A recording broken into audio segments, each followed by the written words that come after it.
Okay, thank you for being here. Good morning. Actually, I guess it's good afternoon now. My name is Sheila Lamb, and I'm with the Virginia SBDC Network. For those of you that are not familiar with our organization, the Virginia Small Business Development Center is a partnership program between the U.S. Small Business Administration, George Mason University, and local host institutions throughout Virginia. With 27 locations across the Commonwealth, we provide training and technical assistance to small businesses in their local communities. Our one-on-one advising services are available at no charge. Today's webinar, Building and Guiding an Effective Craft Beverage Sales Team, is presented by the Virginia SBDC Network. We are recording today's presentation and it will be posted on our website, virginiasbdc.org. Due to the large number of participants, everyone's microphone is muted, but if you have questions during the presentation, you can type those into the Q&A box. We have also enabled the live transcript function, which you can show or hide via your own meeting controls. And now it is my pleasure to introduce the Virginia SBDC Craft Beverage Assistance Program Manager, Chris Van Orden. Thank you so much, and good afternoon, everyone. Thanks for joining us for this conversation about building an effective sales team for your craft beverage business. As Sheila said, my name is Chris Van Orden, and I'm the manager of the Craft Beverage Assistance Program at the Virginia SBDC at George Mason University. The CBA program is designed to provide industry-specific assistance to Virginia's craft beverage sector. So today's program is going to be a free-flowing conversation about how to get the most out of a sales team. If you have questions, feel free to ask them during using the Q&A function, not the chat function, and we'll do our best to either answer them during or after the webinar. So I'm excited to introduce my speaker today, Ben Lewellyn, who is the founder of Full Count Analytics. After spending over a decade managing wholesale operations for growing production companies, Ben launched his own analytics firm where he helps companies make smarter decisions through the use of data. For those of you who have tuned into previous webinars, you may recognize Ben from our July session on sales analytics. Welcome, Ben. Yeah, thanks so much, Chris. It's a pleasure to be back. Absolutely. Well, we're going to dive right in because this is a meaty area, and I want to get as much of your insights as possible. So first of all, we're talking alcohol, so we're talking three-tier system. Everybody who's in here today hopefully is familiar with how this works, but specifically with sales, how does a sales rep or sales team add value in the three-tier context, and what can a producer reasonably expect for their distribution partner to take care of? Right. I think that's such an important point that the way things are structured is a manufacturer or supplier, and I'll use those terms interchangeably, but a manufacturer or supplier will sell, of course, to its customer, which is a distributor in the traditional three-tier system, assuming no self-distribution. And then that distributor has its own customers, the retailer, right? And yet here we are talking about a sales team for the manufacturer or supplier that's not really that focused on increasing sales to their customer. They're focused on increasing sales to a retailer, or even better, to the consumers that are pulling from that retailer. And it can almost be a point of pride, both for the distributor and for manufacturer or supplier, to not want to engage in that. Why should I need to have a sales team when the distributor is meant to provide that for me? And I think it basically boils down to attention. If you think about what a sales team does, whether it's a distributor or a manufacturer supplier, with a retailer, they're essentially worrying about either pull side activities or push side activities, right? So a pull side activity might be a consumer facing event. I go out to a beer festival and I'm trying to encourage people to sample my product. Or maybe it's an interaction with a retailer. I go to the retailer and I present to them, I have a new product that I want to show you, or I think this would go well with this dish on your menu. A push side might be inventory management or goal setting with the leadership of a distributor, right? And if you leave all of those types of activities to a distributor, even a really great one, you're asking them to do that for your brand. And so you must expect that they're going to do it for all of their brands. And when we start to count up all of the SKUs in their warehouse, which will number in the several hundred, maybe north of 1,000, you start to realize, well, I can't really expect that distributor sales rep is really going to list all 1,000 SKUs effectively at every presentation they make to every corner convenience store, right? So at a certain point, I expect that they're going to truncate that. It'll be based on the attention that they have, which is their own limited resource. And I don't think of it as a contentious thing. It's just a fact of life that if you want to increase the amount of attention that your brand gets, you likely need to invest in that side. So that's, I would sort of check the framework or the structure at the door and say, yes, wouldn't it be great? But that we have a vibrant marketplace filled with choice, and there's just too many things with not enough draft lines or placements on the shelf, et cetera, to expect that, you know, one person can really deliver all of that. Yeah, that's a very good point. And, you know, thinking about the bottlenecks that are out there, you know, especially in early days, getting the mind share that your brand may deserve. It's hard, you know, they're in the business, the distributors are in the business of moving product rather than representing an individual brand. So just being aware of where you stand in some so take with a grain of salt when you hear from your distributor partners, all of whom are well-meaning, I think, when they say that we're brand builders, there's no need for a salesperson in our market, that you choose that, that's a choice you're making too about how to approach that specific market. Yeah, absolutely. So, you know, let's say we kind of arrive at the idea that to really be successful or have any kind of market share in any given market, right? To have any level of penetration, there needs to be some level of support, whether full-time or a team or an individual. So it's an oversimplification to ask the question in the first place, but I'll ask anyway. When should a company hire a sales team or a sales rep? I think it's a good question. You could argue that on case one, when you ship to wholesale, you've started a new line of business and somebody should be thinking about it, right? In some fashion or another. And if we go back to those push and pull side activities, it might be that you take on parts of that at the beginning as an operator of your business, where let's say you're also the production manufacturer, you're the brewer, the winemaker, et cetera, but you're part-timing over in the wholesale side. Well, sure, maybe you can effectively do inventory management or something like that. But at a certain point, it likely gets too complex. Arguably, it gets too complex the minute you sign your contract with a distributor. But I would say, you know, typically when and just in my experience, I would say once you get to about 2,000 case equivalents in a month,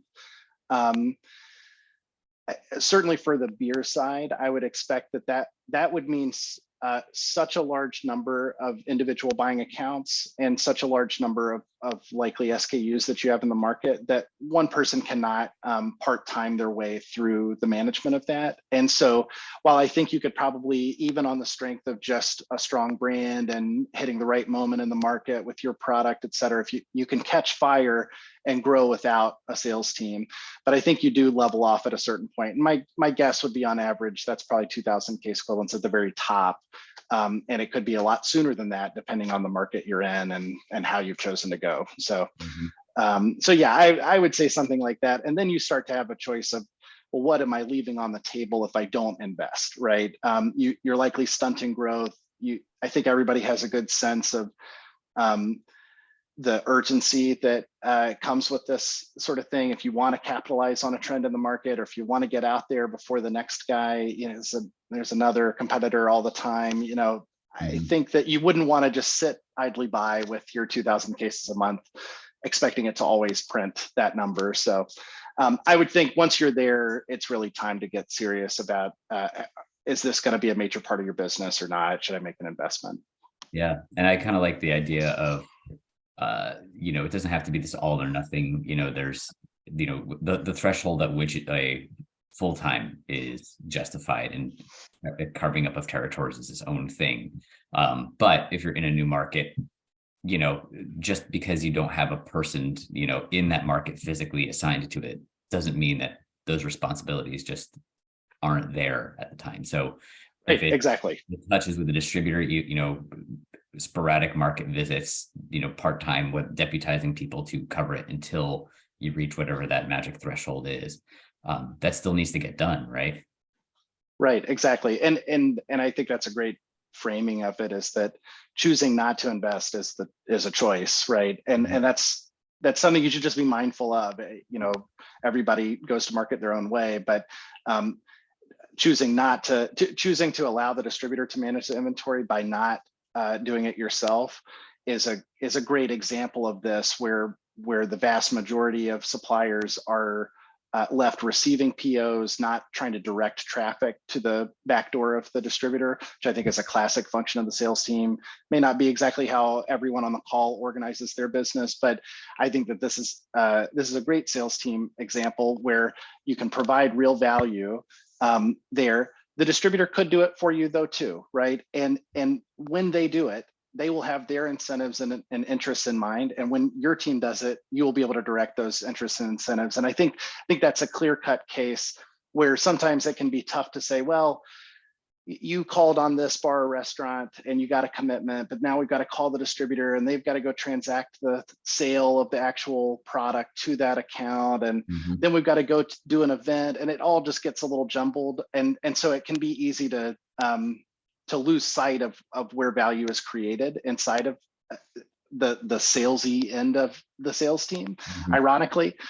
But some of these other pieces, I think you can see instantly. A distributor will not be so concerned about when you're deciding what size batch of beer to make to give you a good signal. They'll wait until they need product and then ask for it, right? And so how many people on the call have been left with a PO they can't fill because they had no sense of what was coming ahead of time? So I think that's sort of what I mean. It's like, you absolutely can leave it to other people. There are other people in this ecosystem that are functionally doing the work, but as you gloss on your own team to it, you can really start to drive things around what your organization needs and how you want to operate and your priorities. That's a great point, that like a salesperson in the field, not only are they, securing sales, dealing in, individual transactions, but the market insights and intelligence that you get out there, having that sales team out there feeding information more directly back, you're going to get more and better information from the market to help steer the business. And that's, it's not just a outward facing thing. This, information does come back when it's working well. So that leads really well to like the next question I had. So what exactly should a sales team be doing in the market, and how can managers hold them accountable to do that? So I'm going to have a crutch here and just say, first, you need to figure out what's your brand's position, what's your team's skill set. So with that big caveat in mind of, if you have somebody who's got a ton of experience working with they should probably focus where they're strongest. But I'm really speaking first to the group of people who are sort of on the fence of whether to invest, or maybe they have a person who's part-time in the tap room or retail facing on site and part-time in the market, and we're trying to figure out where do they fit. And I think again, go back to those kind of 4 basic activities. There's consumer facing events, in-store promotions, passive promotions. So scheduling things like, and every market's different, Chris, so forgive me if this is not appropriate for Virginia, but it's your 2 for $4 at this bar on Tuesday nights. That doesn't mean that somebody's necessarily there, but it does mean that somebody likely went and organized that activity, or you're the sponsor for March Madness, et cetera, et cetera. So there's this consumer facing piece. How will the consumer interact with your product, right? And that I think is one key role that distributors really don't do a great job of. They don't spend a lot of time interacting with that end consumer of any of these products. And so this feels often like the easy way to start as a craft beverage manufacturer is you're very in tune with your consumer. They come to your tasting room. You likely have a lot more interaction with them on social media or in person. And so you have a sense, right? You can do more of that and really broaden your reach by going to places that the consumers haven't self-selected to find you.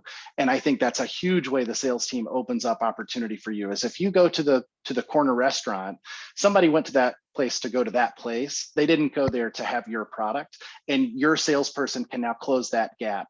Versus if they came to your tasting room, right? They already are interested, or maybe they're already a fan. And so we can really broaden the scope of who we interact with by investing in those consumer facing interactions or events. Retail interactions are things like, a presentation to that corner restaurant. How can I work with them to get that one point of distribution or to increase velocity, understand their business, right? And figure out how I can help solve a problem for that business. So different skill set, it's related, but it's a different skill set, but that's another huge activity area, right? For a supplier sales team. And of course, this just scales up to when you're now talking about Costco and Walmart. You're asking the same exact questions as you are about the corner restaurant. And so again, that skill set of being able to understand what the account is trying to do and how you help to drive the outcome thereafter is probably the thing that we all think of when we think of a sales team, right? Then of course, distributor interaction. So designing incentives, if that's appropriate, management meetings, work withs in the market. So I'm riding with the salesperson in this county for a day that's far away from my home base. And so I get kind of a guide, and I'm also there to help them understand, here's how I like to talk about the brand in a lot better than just handing off a sheet of paper at one big meeting and we say, okay, well, they like to cover these 3 bullet points. If you go to 15 accounts with a salesperson and they hear kind of your patter on it, all of a sudden you might get from not in those 5 or 10 SKUs that they talk about at the presentation to, for the next week or 2 or 3, or maybe until they start to see success, they're borrowing your talking points, right? So another classic way of like, who sold it, the distributor 2 weeks from now, or you, the person who did the ride with 2 weeks earlier, and coach them organically on like how you might talk about it. So I think distributor interactions writ large, and then finally inventory management, making sure that you're stocked in on the core brands and that you've got a great system and process. This is an easy way to be a leader inside of a portfolio for a distributor, is to never run out of product and give that salesperson ultimate confidence that when they place your brand, it will show up on the truck, they will get paid for it, et cetera. And by salesperson, I mean distributor salesperson. A great way to make friends with the distributor is to never run too high and never run too low on your product. And then of course, inventory management for a lot of brands is about allocation. So I am making this one, it's Christmas season, so we're seeing all these great products all over the place. I had something from Virginia Beer Company the other night, Evil Santa, I'd never seen before. So I'm seeing these limited offerings, and I can see clearly someone is figuring out, well, how much do we need to make? Who needs to receive it? When do they need to receive it? All that coordination, again, if left to other people that don't have your interests first and foremost in mind, it's gonna make for a bumpy road, right? So what does my sales team do? It's some combination of those 4 activities, I would say, probably. And depending on the skill set of your group or of your team more broadly, you can think about, well, which things do I want to emphasize with my set of people or with the leadership of my company, maybe instead of the salesperson, versus offload to the distributor or seek out in a new hire, et cetera.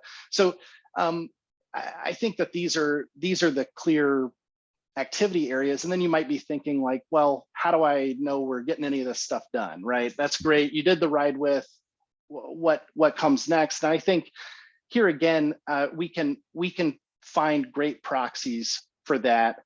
My one suggestion would be that you rarely look at your sales team as easily measured by top line growth.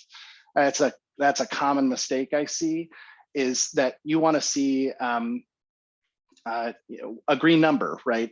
This month over last year, same month, and so we end up delivering like some misaligned incentives to that team as a result, versus a proxy that's like, I want you to take 5 ride widths out of our home county in this quarter. You can measure that. We can start to track and see, well, what was happening in the succeeding 2 or 3 months after a visit, right? So it'll take a little bit of cleverness on your part, but I think you can get to the organic results that you're after by focusing on these activity areas and then coming up with like smart proxies that are closely tied with that activity to see, is it producing the results that you want down the line. And of course, there's a million tools out there to do this sort of stuff. You can track your visits with CRMs. You can, I would think of, we were always building worksheets for our team to have when they went to their distributor meetings to help clarify and add structure. Hey, look, let's make sure we talk about 1, 2, 3 here, or these obstacles we faced in the market, et cetera. And so you can build kind of a process for this stuff. It doesn't have to be, so amorphous, but I would encourage you to think broadly about the activity and really get at that part, and then design process once you've kind of done that, rather than starting with like, what's an easy number I can go find, number of accounts that they visited, the top line growth. These are things that can really, so you were starting to send a signal to the rep that they can manipulate, right? Like, so we can run into problems that way. So I may be jumping ahead, but I think, does this kind of get us on sales team? Yeah, no, it's a great point. No, I think, you covered a lot of ground there. Again, those 4 kind of activity areas, I think that's really helpful to think about, that the job is not just, interacting with the retailer or interacting with the public, but as much of it is distributor, facing, and the inventory side. And that inventory is an area where the small guys can really kind of punch above their weight just by being professional and on top of it, and deciding, your proxy measures for success around those issue areas. If there's a pain point, getting people to be sharper on inventory management might be, let's reduce the number of out of stocks, right? Or let's reduce the amount of, seasonal that doesn't get sold, right? And there's finding, if you're using those kind of like blunt measures, somebody with a bar, friend who owns a bar can just say, hey, I'm going to dump some stuff on you. Just do me a favor here so I can make my quota and get exactly. Then I'll do it for you. Like, there's a lot of shenanigans that happens, Right, absolutely. And I think, and the inventory management is such a great point. I don't know a single sales rep who is measured on number of out of stocks, right? And yet, to me, this is every sales team should be measured that way. No sales team should allow that out of stock to happen without clear communication as far back as possible. This is what we're seeing in the market. The sales team is the closest to demand, right? Mm-hmm. And so as a result, it's really on them to help translate that to the production team and operations in general at the manufacturer. And of course, out of stocks happen, but you would want your sales team to be sending up the signal and understand that to be a big part of their role as early and as regularly as possible to have a good process internally, right? And so again, to me, the metrics need to get down to that level of like, okay, well, what are we really trying to avoid with that? And then once all of those things are achieved, they sort of ladder up to top line growth, right? Mm-hmm. Because we avoided the out of stock. It's impossible to capture how much growth might be there, right? Potentially. And so instead, if we just get the process right, we'll expect the results to follow accordingly. So I think inventory management, it's a hobby horse of mine. You can probably tell, I think we talked about it a few months ago too, but I think that's a great example. No out of stocks for, let's say you had them periodically for the last year, and you just tell that person, look, one way I'm going to measure you is I never want to be out of stock. Here's how long it takes to make this item. And you just give them a list of that, and they should be able to do the simple math of like, okay, well, if I'm thinking demand is here each week, and I know that I've got a 3-week lead time on this, then I should expect a truck on this date, right?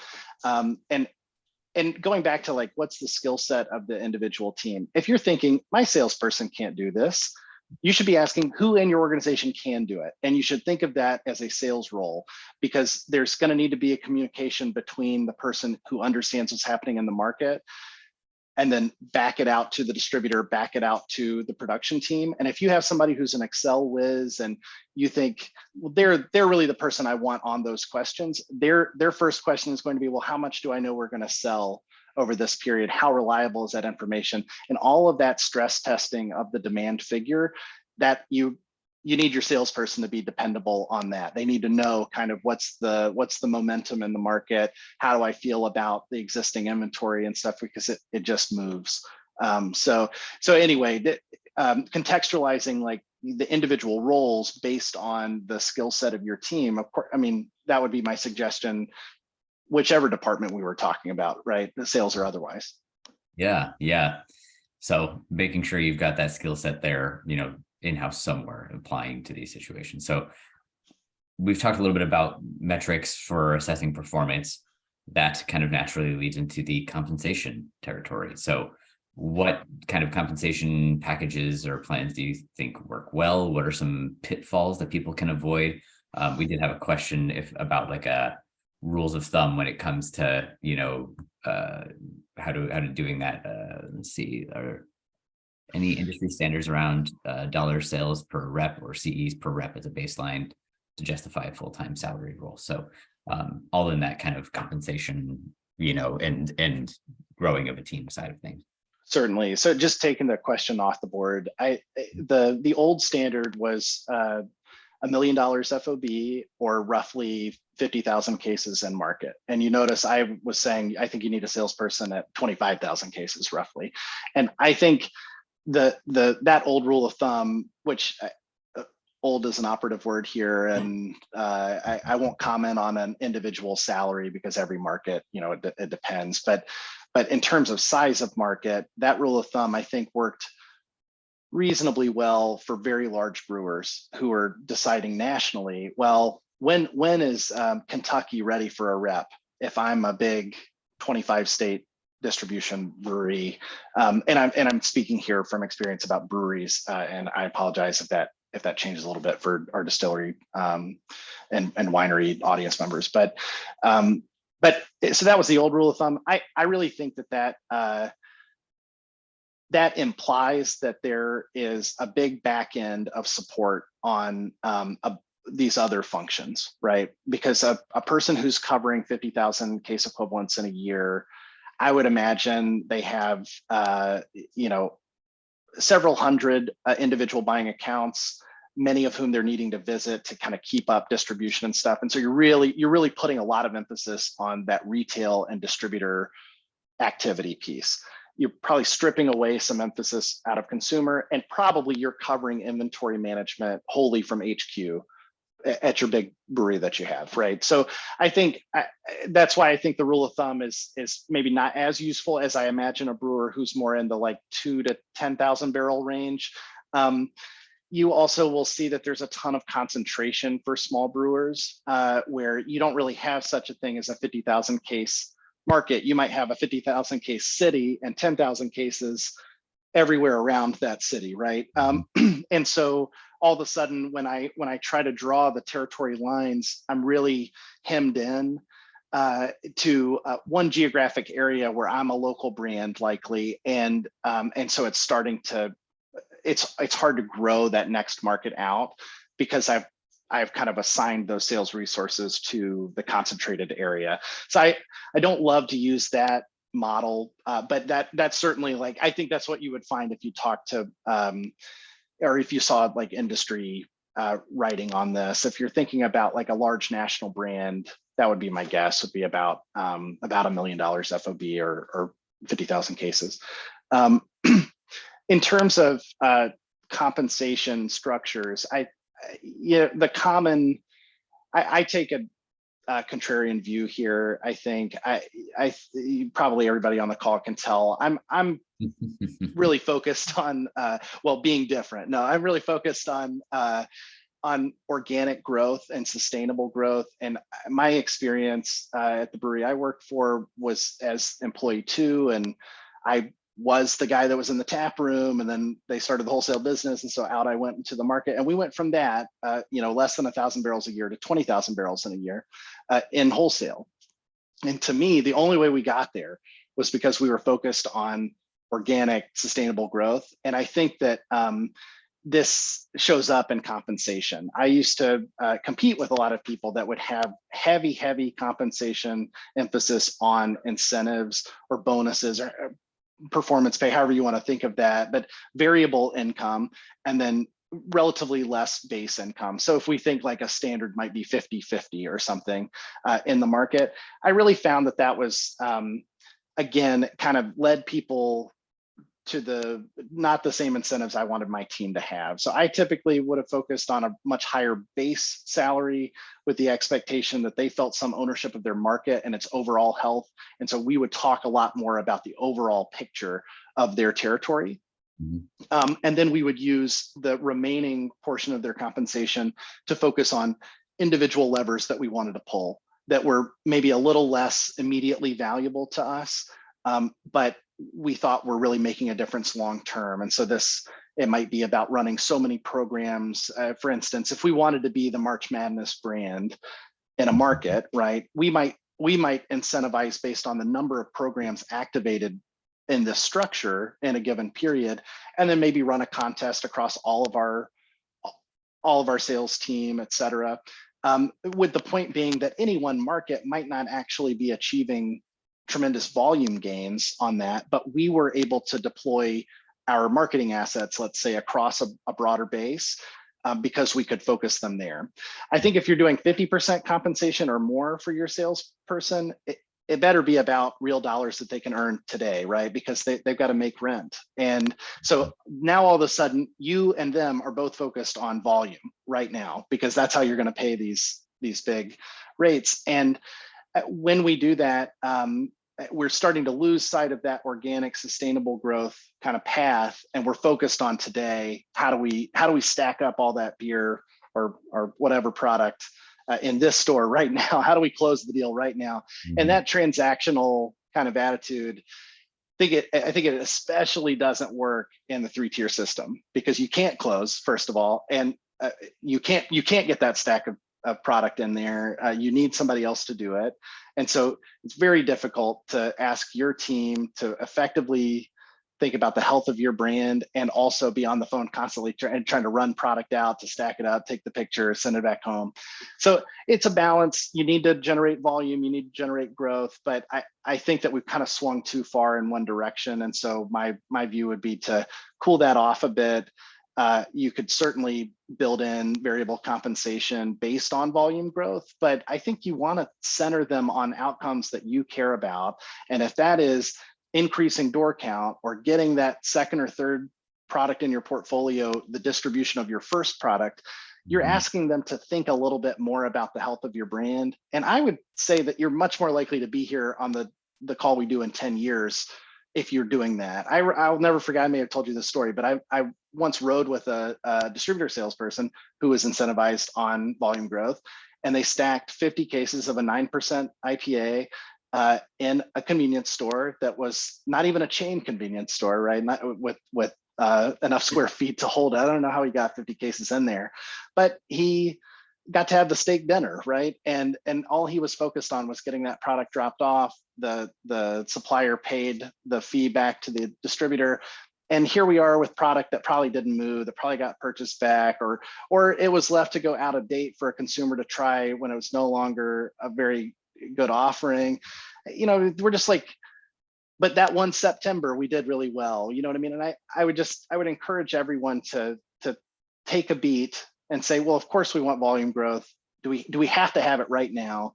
And then structure compensation accordingly. Like if there's a real need to change things, then okay, feed your sales team that kind of eat what you kill kind of structure. But I think that your sales team is just one arm of your business, and you're thinking about this like holistic plan for it. So my suggestion would be think 80% base salary, roughly, it all depends on the market, and then don't use all of the remaining portion as a volume growth kicker. Use at least I would say at least half of that to focus on things that really matter. If not use all of it to focus on the individual inputs that really matter. So. Yeah, I think that's a great point, you know, especially tying back to the earlier sort of activity areas. You mentioned that you have 3 audiences as a sales rep, you know, at least, you know, the sure. end consumer, the retailer, the distributor, and feeding back towards the brewery, of course. Like, right. You can incentivize based around all of those things. You can build compensation towards the overall health of the brand. And like, it's not to say there's an individual, you know, there's a single right answer, but it forces you to be more thoughtful in setting up these incentives, and it gets the reps to be more mindful. You know, not all sales are equal. It should endear you more to the distributor as well. Your wholesale partner is going to be much happier than to kind of add new accounts, get new doors, get an additional facing and a chain placement, whatever the case may be, rather than saying, oh, we need you to run another truck this month because we have a huge thing we didn't tell you about. guess Sure. what? You're going to be Yeah.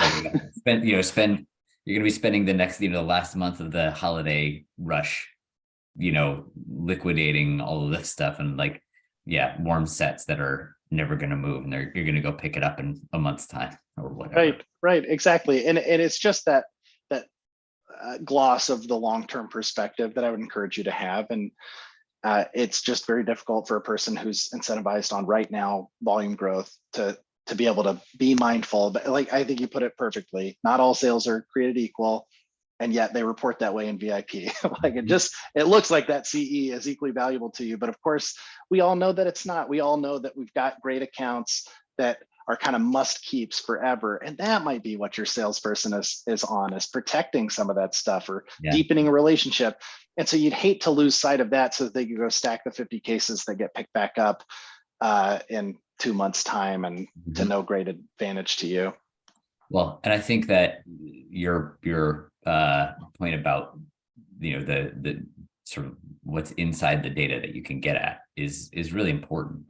It's these numbers come across, and unless you have an understanding of what's happening in the market, you may not have a full appreciation for the value of a sales team. And I think that's an area that you focus on with your work and your analytics of just getting behind that sort of top line number of, hey, this is a CE, it went out. Well, where did it go out? Like, what's that account look like? Getting Absolutely. And the bigger you are, obviously it's harder, but getting some tools in place to be able to kind of dissect what's happening out there. That's kind of what sets people apart. So let's say everyone that's on here now has a slightly better appreciation for the value of the sales team. Well, how should the owner of a company or a director organize a sales team? Who should be managing it? Where do the responsibilities lie? How do you kind of build out a sales team if you're kind of part-timing it, or giving people with multiple roles, or just getting to that phase of the business? Sure. Again, it'll depend a little bit on the size and your go-to-market strategy, et cetera. But you see a few common sort of templates that you might explore. There's territory management, where we're sort of saying, let's split up the entire wholesale market into individual territories and assign an individual rep. I think of this as almost like a fiefdom, where they do everything, but in a small area, right? Versus channel management might be, well, this person or this team focuses on the on-premise or trial or consumer facing, kind of bundle it all up, or this person focuses on the off-premise. You can also see this with like chain versus independent, or convenience versus supermarkets, right? There are a lot of different ways we could subdivide the channel, but the market by channel. And then finally, that sort of like functional piece. Like, I have one person who's really good at Excel and they're going to help me do the inventory management. I've got another person who is exactly who I want to be the interface for the consumer. And so accordingly, I can sort of say like, well, if the activity that I want done kind of ladders up to this skill set, I'm going to have this person in charge of it. I wouldn't get too hung up about, everybody's got their own titles and whatever, but I would think of like, you need some sort of organizing structure, I would say. And you should also keep in mind like your distributor network, like what are they really good at? And that may show you like, well, I need to close this gap where they're not so good. I can't rely on them, and I want to change my position in the market. If you find that they're not excellent at any one thing, then the world is your oyster. You can attack all four of these aspects. But if they're bulletproof at inventory management and you're very satisfied, you never caught holding the bag of a PO that you can't fill because they didn't give you lead time, or they're extra communicative, and that's something that you want to just leave aside for now, and you feel like the idea here is I'm going to do territory management with a team that's really good at consumer interaction or retail interaction, then by all means. So whatever works for you, but I think you would want to start with some of those questions, and then somebody has got to be driving this car. I can't tell you how many people I have talked to who think that by just setting the direction I would like to grow this business, that they have told enough to either their team or their distributor partners about the shape of that growth. And as a result, you can end up with real frustration at the leadership tier because they don't feel like their team's getting anything done. And yet when you ask, what did you ask them to do? It's less clear. So somebody, maybe it's not the operator of the company, maybe it's a sales manager or director type person, but somebody needs to be held responsible for the direction of the team. And that's both people that report to them need to be able to hold them responsible for that, and the people they report to need to be able to hold them responsible for that. And so, we've got to direct the strategy. We've got to monitor progress against those goals. We've got to communicate to the other functional leaders in the company. When I was a sales director, a big part of my job was talking to the brewers, right? And talking to the ownership, at least as much as talking to all the outside audiences. Like you said, that they're really those 4 audiences. It is very much an internal role for the sales manager, leader, person. That role needs to exist, and it absolutely can be an owner of the business. There's nothing wrong with that, as long as they understand explicitly that this is a job and that it doesn't get lost, in the midst of everything else that can go on. So that's how I would shape it. First, like, where are the skill sets in my organization? What do I think I could be good at? Where could I close gaps that the distributor can't? And then start to think, how would I organize it, maybe along one of those different valences? And as long as that sheet of paper never ends with, and we have no one in charge, let's just see how all this goes now that I've told somebody their role, I think you're in really good shape. Just having that clarity really separates you in a lot of ways. I mean, that sounds like a super low bar to clear, I think. And yet it makes a big difference if people know why they're doing what they're doing, and they're communicated to regularly about that. I think that gets you way down the road. Yeah, that's a good point. Just the exercise of thinking about it sets you apart from a lot of other people. They'll hire folks and switching around territories all the time. I like the idea of more than one way to organize it, right? I know personally, I would be a terrible frontline salesperson. I'm not good at the sell, but hey, if it's the back end and the coordination and the inventory management, right? Organizing by function, that's great. Or the channel management, there's very different game we could have a whole conversation about chain placements and grocery, right? Absolutely. Very, very different game than getting on a really good tap handle. So and just on that note, really quick, Chris, yeah. There's nothing that says that the person who's great at the back end stuff couldn't also be the sales manager. I don't think that any one of these sort of functions ladders up to clear, that's the leader on the team.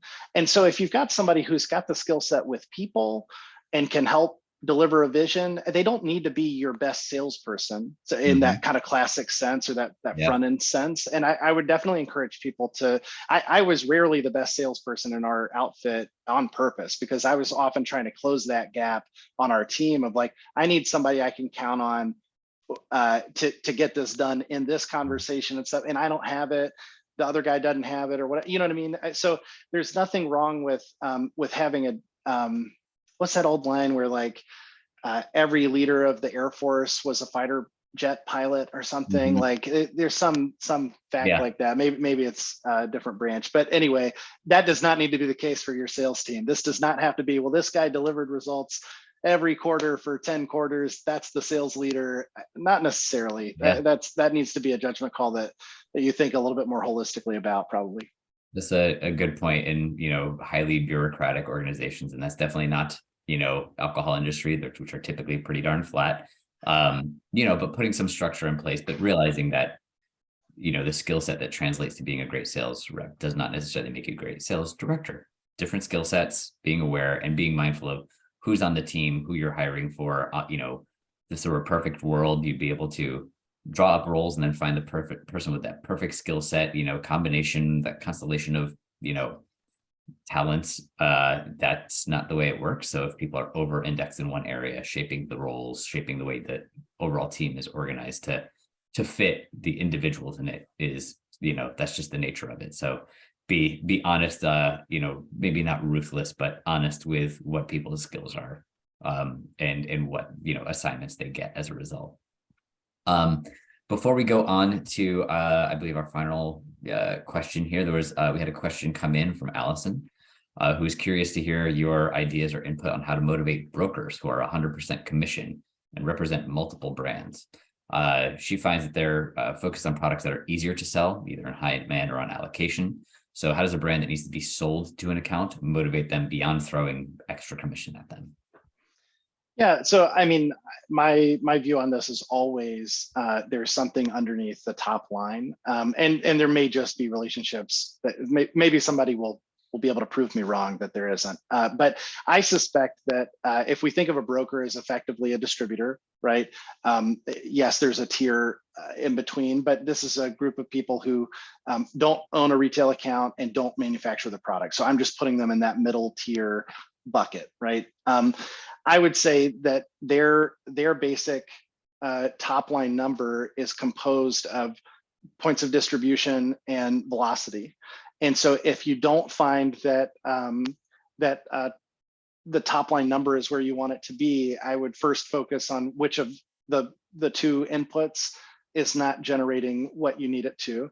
If the question is more that, hey, look, my brand is just not going to be a top line volume driver. I make these like very esoteric products and they're meant for a small group of people, and I have a loyal customer base, but it's not a big one. If that's more the sense of the spirit of the question, then I think we need to know why are we with this broker, right? I wouldn't pin yourself in of how the broker shapes this conversation or how their behavior shapes the condition of it needs to be where I stop my analysis. So either let's kind of rework that broker's calculation of what's going on and figure out okay, well, I'm going to incentivize them to add more doors because that's the sort of brand I am. I'm not going to be a high velocity pulling brand. Or let's fix the velocity thing, make investments in a market so that they see the pull through that they want and they keep up the distribution that I have and I see top line growth. If it's rather that they are not, that they're not a good partner, then the way they're going to shape that conversation is probably you're not a good supplier, right? Fundamentally, right?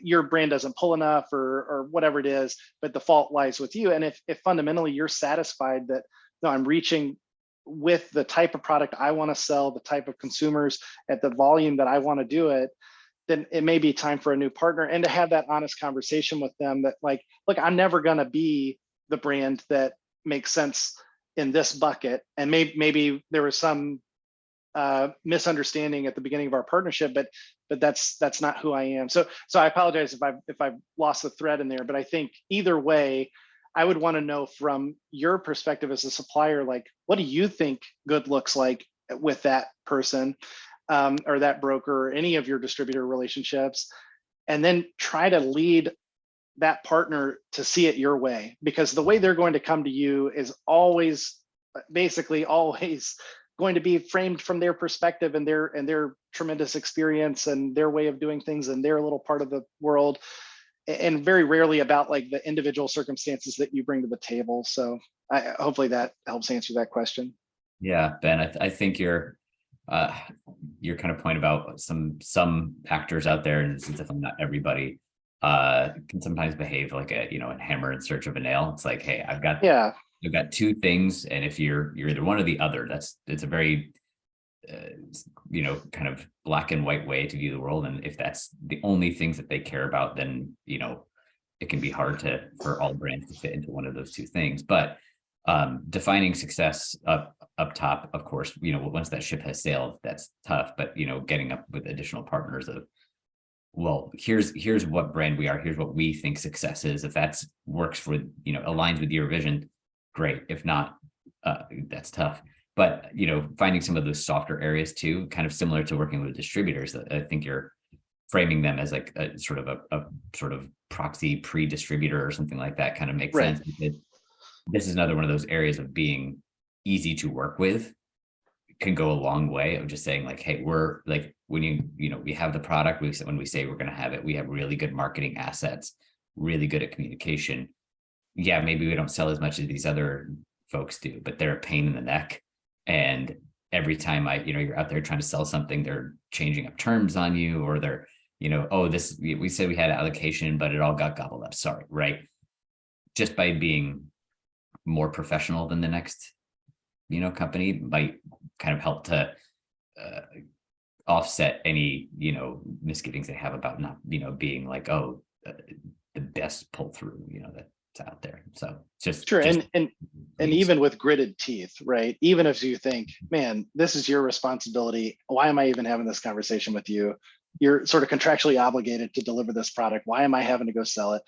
It's learning to do that. I have a 2-year-old, and we talked about how patience is waiting, but still being happy, right? This is a very much like, this is being their partner, even as they let you down all the time, but remaining happy. That's one big secret to winning with the distributor. I know that's where we're headed next, is like, how do I figure out how to get these guys to want to sell for me? And it's very rarely letting them know their faults. Yeah. It's the way the system is set up. And of course, there are, not in any way to impugn, distributors. Absolutely. This is the system that they have their own set of incentives. They are dealing with, dozens or hundreds of brands and how many retailers. It's not to say that it's an easy business, but given the way that the 3-tier system is set up, sales team is going to spend as much time talking with distributors as retailers. So how can a sales team work most effectively with their distributor partners? Yeah, I think I kind of thought of this as tactical and strategic. So if we think about your rep in the market who's in the trade next to that distributor salesperson a lot, or they're the heavy volume of interactions, the distributor sort of sees their fingerprints in a store or something like that. Your number one, basically your exclusive goal is to make sure that they wake up tomorrow morning wanting to sell your brand, right? And if you do anything to detract from that, and I would say if you don't do anything to increase that likelihood, then the sales team needs to be repaired, like how we're going to market, maybe a reshuffling of personnel, et cetera. But that obviously, like we've been talking about, does not mean that your frustrations or their flaws are not valid. Of course they are. It's just the nature of this relationship is such that the bottleneck is there. And so focusing on what they're doing wrong, or making all of your efforts, documentation of their mistakes, there's a real impulse to that, and I get it. But you're in a marriage, right? Distributors love to talk about that. These are long-term, basically permanent relationships. You do not win your marriage, I have found. And I think that that's the way to look at this. You're not going to win the argument here. And the more you can kind of sublimate that and focus instead on, how am I helping at that kind of tactical level? Am I going out and helping to merchandise the store a little bit? Am I going out and helping to put up signs? When I see my delivery guy for my distributor stocking the shelves of other product, right? Not my product. Do I pitch in because they know me and I know them, and I'm just trying to help them have an easier Friday? Of course I am. Of course I'm going to try to help them get rid of their whole pallet in that setting. And it's little things like that I believe add up. Zero way to quantify its effect. But I think that if you kind of take the basic position that we're in this together, then when it really is time that you have got to let them know about something that's unacceptable in the market, I do think that they are much more likely to hear you and do something about it than file it away with all the other times you've complained and been frustrated with them about the smallest things. You might have some big things arrive where you really need to be able to bend their ear and say, hey, look, here's what's what. So on a tactical level, try not to lose sight of that big picture, and look for little ways to pitch in and show that you're on their team with them, that you're an extension of what they're doing just as much as they're an extension of what you're doing. At the strategic level, so for our operators and our sales leaders out there, you need to figure out ways to align your incentives. So you want to make sure that that distributor's incentive is to never have a salesperson key in an order and then show up no sale on the truck, right? That's a failure for them that really redounds to you, right? They're going to show you a report that says, here's all the times that happened with each of the SKUs that you've sent us, right? Try not to have that report populate, right? Align your incentives. That's in your interest too, to be on that truck. So how can you focus on those explicit ways that the distributor winning and you winning is the same thing, and we're all aimed at that.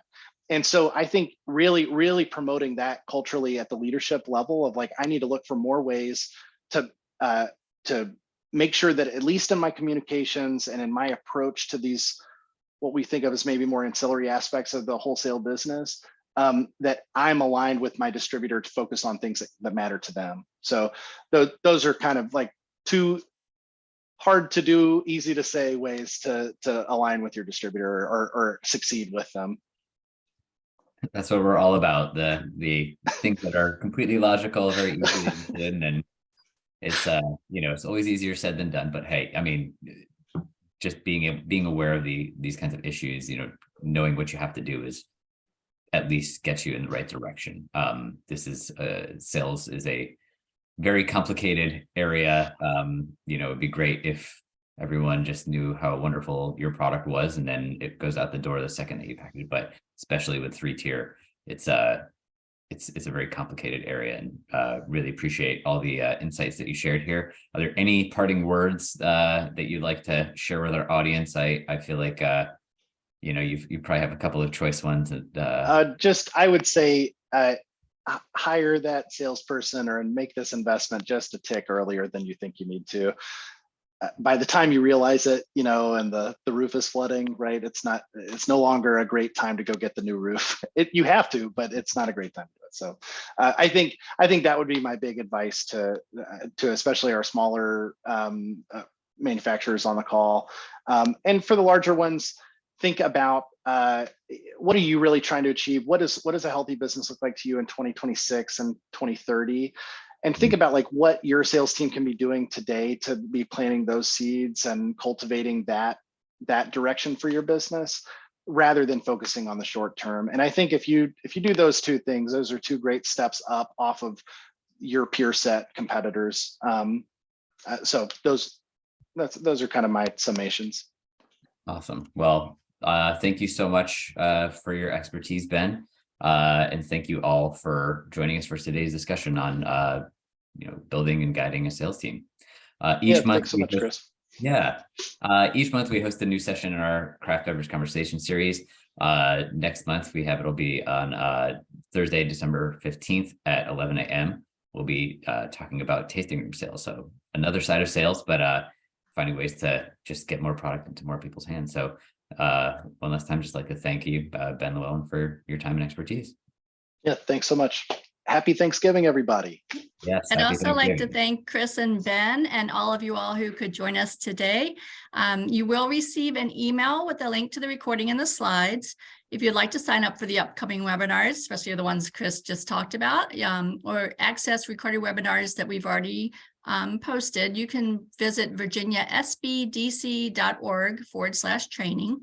These resources are designed to be used in collaboration with your local SBDC advisors. You can sign up for a free and confidential session by emailing help@virginiasbdc.org or via our website. Thank you all for attending. I hope you all have a wonderful Thanksgiving, and we hope to see you at our next session. Take care.